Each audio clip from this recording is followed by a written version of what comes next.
Our relationship segment starts now.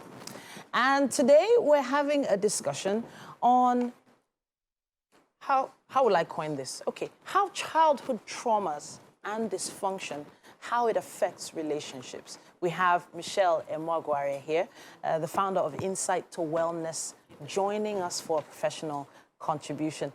Now she is a certified family life and CBT practitioner. It's great to have you. Thank you for having me.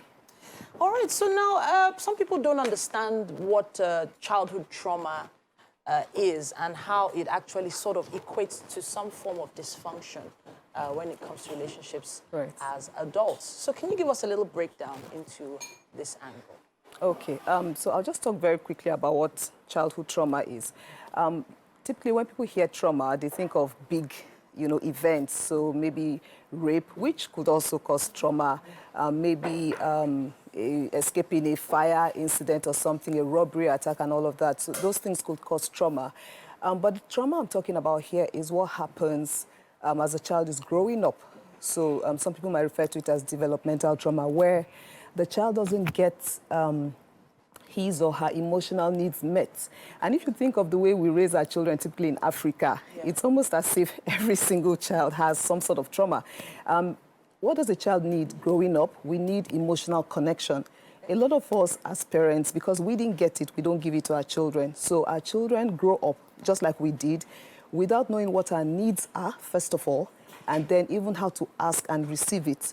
And so if you grow up in a home, for instance, where there's a lot of violence, where you're constantly criticized, where you're constantly shamed compared to your siblings, and for a lot of African parents, it's like, this is how I want to, help you become a better person. If I don't criticize you, how will you know what to do? But what that does is, it takes away your self-esteem. It takes away your feeling of safety. As simple as it sounds. So how that shows up later in relationships is when you're going into a relationship, because you're not grounded in yourself, you don't feel safe, you don't feel connected to people, you tend to go into a relationship looking for what was missing in your childhood. And so it shows up in many different ways. Either you become clingy or you might become the sort of person who is detached. So you want to connect, but it's also like you're afraid of it. So this is like, in a nutshell, how childhood trauma can affect relationships. So I like the way you put it when you said connect. Because there are a lot of children right now, I know we're talking about relationships, but there are a lot of young people right now that were told or taught to hold in emotion, meaning that eventually when they grew up, they didn't really know how to manage certain emotions, especially emotions like anger. So when children give temper tantrums, for instance, later on, so they're spanked, and that sort of pauses the tantrum. But in the end, they didn't manage that anger. So eventually, they go into relationships and have anger issues. But then there's probably someone watching right now who has probably, just based on what we've said now, maybe is thinking back to some of the things that affected them when they were younger.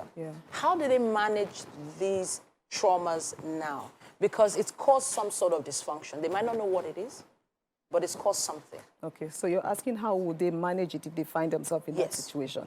So awareness is the first thing, because once you know there's a problem and you're willing to work on it, then the solution, you pretty much found the solution.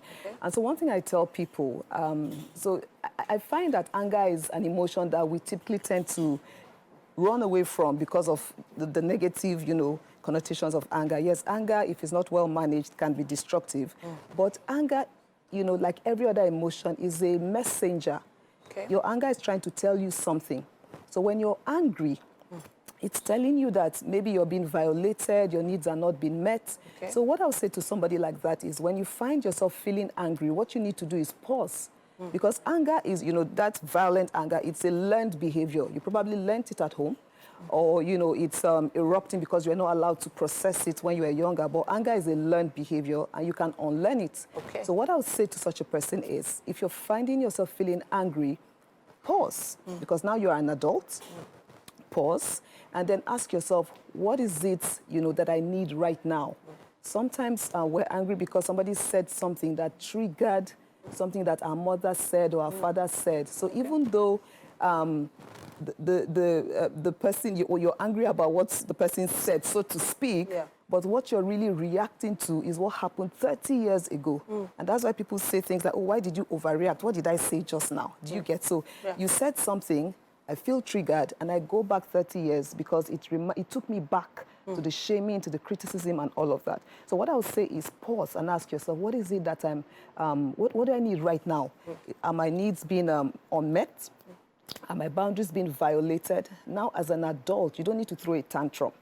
Just use your words, and just ask for what you need or set those boundaries. Yeah, so now, the issue of dysfunction, that word, we need to sort of clarify how a family could be dysfunctional based on what's going on in childhood. Because we've been focusing on anger, for instance. But then there's another partner in this relationship who probably had a different growing up childhood years. So how can it be termed dysfunctional? There are so many ways that dysfunction show up in the family. So, of course, when there's a lot of violence, that's what we know. A lot of people know that. So when there's abuse in the home, constant criticism. But there's another way that dysfunction might show up when you don't allow your child to be their authentic self. Okay. Because as human beings, the way we are made, we're created to be our authentic self. Okay. But a lot of us have had that, suppressed. So, for instance, you're growing up and you're a bubbly child. Maybe you're always knocking things over. You might be called clumsy, sit down there, you're making too much noise. And then over time, you start to hold back. You did say something about holding back. You start to hold back your authentic self. So now as an adult, it's almost like you're two people in one. You don't know if you're this person or the other person.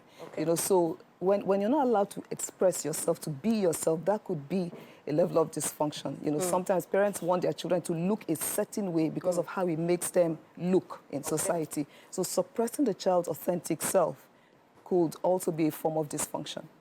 I have to say a big thank you to you for coming to share this with us. And I know that there's still a lot to unpack with this topic. We're going to have you here with us throughout November. So we'll definitely be going further with conversations just like this. You might have some questions or contributions or angles that you're not clear about. Use our hashtag WakeUpNigeria on TVC and we'll see if we can answer. Thank you so much. Thank you.